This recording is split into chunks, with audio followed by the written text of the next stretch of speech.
It was February of 1975. At that time, I was an alcoholic out of control.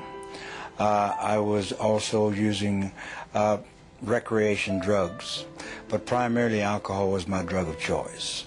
And I totally was out of control. And I had a lot of friends in the entertainment business, and Whitaker happened to be one of them.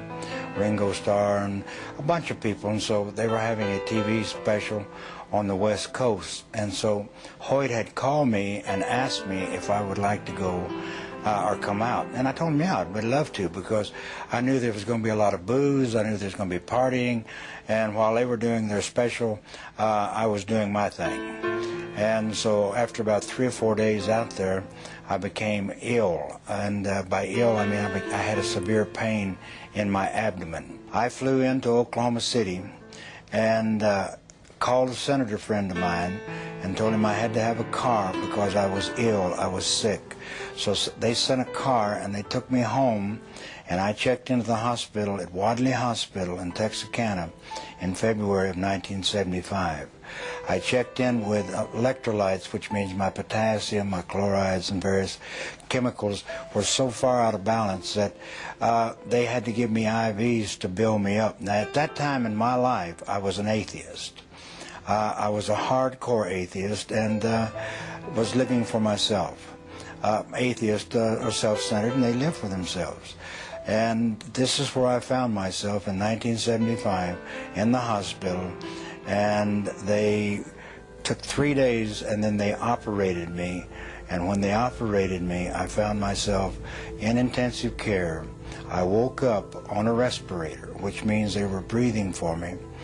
I couldn't speak, but I had been laying there in a coma, and I had heard these people talk about how sick I was, and how I was going to die, and how I wouldn't get out of the hospital.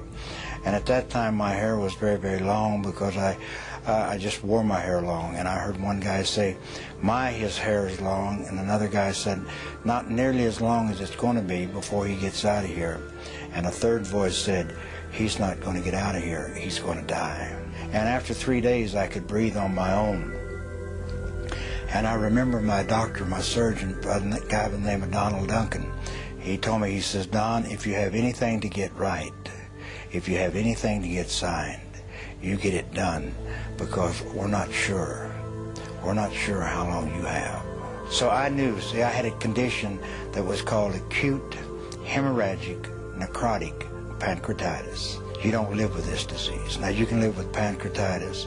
You can even live with acute pancreatitis. But you do not live with acute hemorrhagic necrotic pancreatitis. Duncan had told my 2 sons that I would be dead before morning. They didn't expect me to survive. And, I'm laying there. Now, I'm a professed atheist. And when I say professed atheist, I didn't believe in God. I believed in the power of the universe because I had seen it. I'd seen it, life and death. As a physician, I dealt with life and death.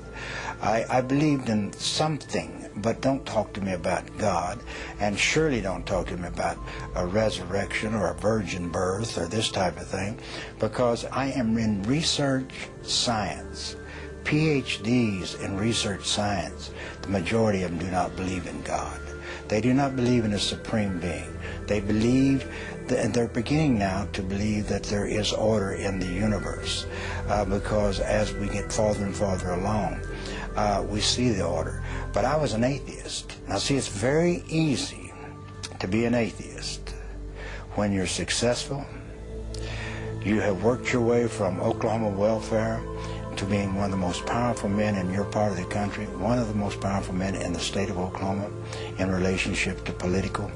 It's very easy to be an atheist when you have done all of that. Man can sit back and say, I don't need God. What is God? But it's very difficult to be an atheist when you're laying on your deathbed, because you begin to think, what if these people are right?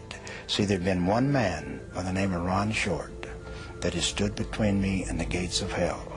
One man that had witnessed to me about the love of Jesus for 5 years before I became ill.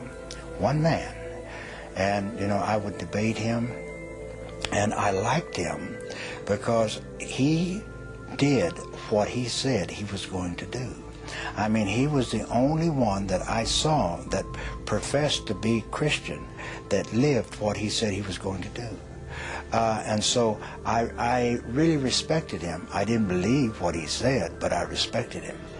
But when I'm laying on my deathbed and knowing that I'm going to die, guess who I thought about? I thought about, what if Ron is right? What if there is a heaven and a hell? And so the most immediately, the most pressing thought in my mind is, how do I get saved? What is saved? What is saved? How do I get saved? And so I sent them for Ron Short. I wanted him to come down because I wanted him to do what he had to do. I had no idea. How can a man hanging on a tree in Israel 2,000 years ago, what is that to me? But I knew that he had something that I had to have. And that night, see, I had him go for Ron, but Ron wasn't home. Ron was in Alabama. And so I had him go and send for Ron. And that night was the longest night that I've ever had in my entire life, before or since. And that night is, as I would be laying there in bed, as I'm laying there in bed, I would begin to fade away. I would begin to fade away, and as I would fade away, I would begin to go down. Now, it was like darkness. It was so dark.